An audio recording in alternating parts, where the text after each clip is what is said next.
Tom was telling you, we've been getting a lot of complaints from insurance companies. Why do you think, or I guess, what are you guys doing to help diminish those? Sure. So my office runs a insurance help hotline, 1-877-MY-FLCFO. That's all we do. We get in between the policyholder, the homeowner, and the insurance carrier, try to get your questions answered, move the needle, speed up the claims process. So I can't stress enough how calling us will help you when you're getting frustrated. Look, the call centers by the carriers right now, they're inundated, and some are better situated with efficiencies than others are. But if you run into problems, call us. Let us help you on your behalf. Okay, and what are some things that residents may make a mistake on that could be causing a delay, or things they should be aware of, so like that has to be right to get things moving quicker? Well, I mean, so getting that initial dialogue started with your carrier, getting a field adjuster out to go through the process of getting your damages assessed is critical. There's deadlines in place in order to make sure required follow-up information is gotten and the carrier following back up with you. So, there's some boxes got to be checked, but I can't stress enough that the stress that people are going through right now leads to other bad decisions and solutions. Right now, we have more complaints per capita regarding Hurricane Michael than we did all of Hurricane Irma. And Hurricane Irma affected over 40 counties. Hurricane Michael affected 12. So there's more complaints per capita, there's more intensity here, but to me, there's also more destruction. Okay, and I'll just go through one of these questions here. Sure. How long does it take between filing a claim and work to begin? Well, I mean, it should happen fairly quickly, but look, I hate to sound off the way I'm about to sound off, but a lot of times it depends on who you get on the phone. I've called to make appointments or reservations, and I'll get somebody on the phone who, obviously their first day on the job. Mm-hmm. And then you call back on a later date and you get somebody who is very competent, understands the circumstances. So again, I think some of those challenges will, obviously slow or accelerate your response time. But again, if you call us, that's what our folks do. We get at it, we advocate, and we help you get answers and response to your concerns, especially when it comes to your most precious, expensive investment that you'll make in your entire life, your home. Says I filed a claim and adjusters come out and I've reached an agreement with my insurance company, but payment hasn't been issued. What should I do? Again, call us. Okay. Call us. If you will call us when you have got a concern why you're not getting your payment fast enough. I had an incident the other day where a friend of mine had gotten his check from the carrier and the check bounced. Okay. So anyway, it's very it's awkward. You get a check from your carrier and it's bounced. But what ended up ultimately happening, there was just a breakdown because the claimant had said, well, this wasn't enough money. The carrier cancels the check they had sent. So he went ahead and was deposited, moved forward, expecting to get a supplemental check. So look, there's some chaos that exists right now, and as you're having those challenges, I can't I'm beating a dead horse. Calling us will help. And the carriers, I had a call yesterday with the carriers, had over 200 carriers on the phone. David Altmeier's insurance commissioner of the state, he and I both sat down on a conference call and we beat him up a little bit. Here's what happened. If the carriers aren't doing their job and pushing their teams to be as responsive, as effective as possible, you're leaving the policyholder, the homeowner, with no other choice to go seek other solutions. And some of those other solutions always aren't in the best interest of the homeowner. You don't want to let fraud get in the place of you getting your claim filed. And there's a lot of fly-by-night operators that have decided to make a living off of taking advantage of our citizens. Okay, and what are some of those, something that could point out fraud to someone? What are some things people should look for to avoid fraud? So there's a document out there that circulates. It's called an assignment of benefits. It's a totally legal document, but this AOB is literally you're assigning your claim, your benefit, over to another party.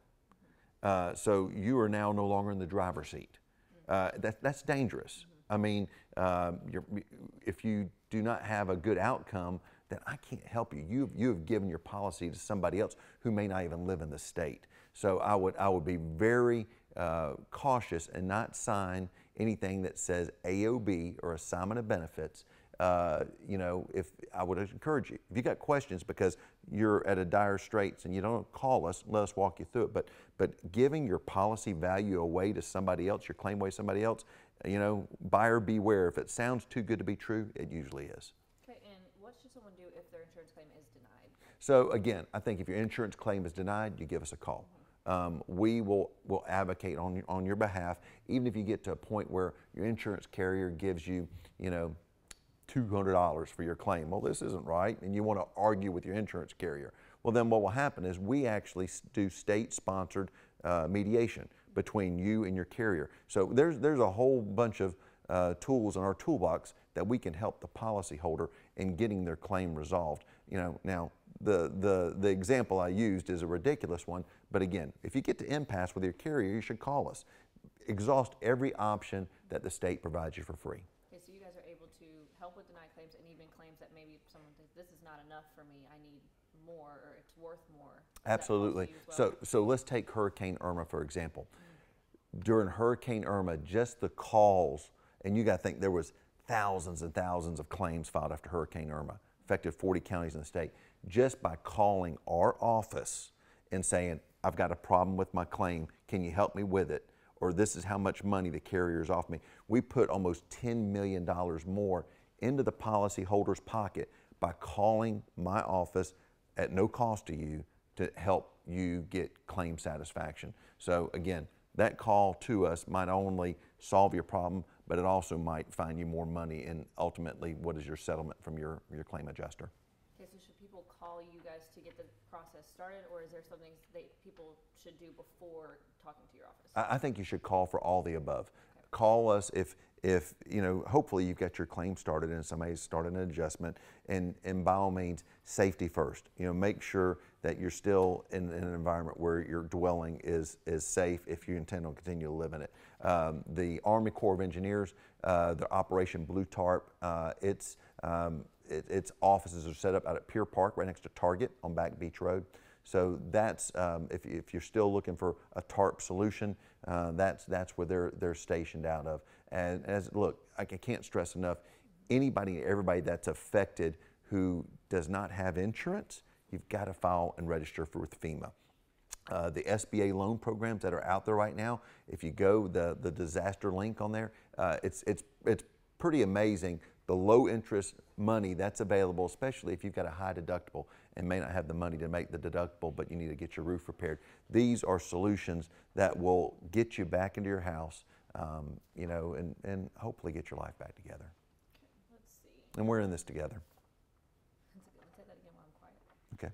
Oh, and we're all in this together. I was just talking in it, so. What are some other things that are covered under insurance people can get claims for other than like households? So, I mean, again, this goes through the details of your policy. You know, there's you know, arguments of how your fence is going to be covered. If your fence is attached to your house or not, depends on it. So, I mean, it's different from policy to policy to policy. But again, we'll walk you through that. You know, most of the carriers, look, they're well intended. The carriers want to make you whole and get your claim closed, and that's what we strive for. So out of over 100,000 claims that have been filed with Hurricane Michael, almost 50% of those have already been closed or settled or dealt with. So I mean, the carriers are knocking them down little by little, but this was just such an intense and violent storm through a part of the state that had not been hit like that in generations. So the tree damage, there's so many other elements that Mother Nature has not dealt with in decades. So this is why the event was just so traumatic and violent. But you know, it breaks my heart. You drive different parts of the county or the region, and you see where the recovery is not going to happen overnight. It's going to happen over years. But you know, hats off to all the county commissions and emergency operations centers, and thank God for all of our sheriffs and you know, superintendents getting the schools back up operation, because all that normalcy helps people then get their kids back to work in the classroom. They get back to work at their job, and we all start creating the energies that get our society back to normal. Okay, and is there anything just from your office you want to inform the public of, or you want to send a message to the public of just, you know, calming people's nerves, anything like that? Sure. Look, all I ask you is if you get to an impasse situation, you feel like your dialogue is going well, but you get to an impasse, call us, let us weigh in. It's 1-877-MY-FLCFO. Let us look at your circumstances and let us see if we can help. At the end of the day, you still have every option available to you of hiring outside help or counsel or getting other paid for guidance. I'm just suggesting you use what's available to you free by the state of Florida. And look, I'm going to be vigilant on this. I'm going to continue to thump the insurance companies when they don't respond. They don't need to have an enemy in me. They need to have a working ally with me. So I'm pushing them. And yesterday was just an example of it. And we'll continue pushing them because at the end of the day, I don't want this traumatic storm to ultimately drive up insurance rates on the citizens in Northwest Florida. Okay. Is there anything else you want to add I haven't asked you about? Because I kind of already have the FEMA things and Okay. SBA, because we just did a story with them. Okay, good. I have sound with her. This is asking about a contractor that approached someone but didn't have paperwork. What are some things that people can do? So I mean, there's every street corner, there's littered with signs of contractors wanting to do work. You can always go to the Department of Business and Professional Regulations website to ensure that contract is licensed in the state of Florida. I think that's critical. When a contractor comes and does work at your house, if they're not licensed by the state of Florida, I really don't have any recourse to go after them. It's between you and them. But if they're a unlicensed contractor, we can go after them. If they're a licensed contractor and they don't do what they say they're going to do, we can go after them. But if you're doing, work with somebody that's fly by night because you're vulnerable and desperate, you're leaving a lot of the solutions or solution finding in your own hands. And let us help you make sure that the storm didn't damage you twice.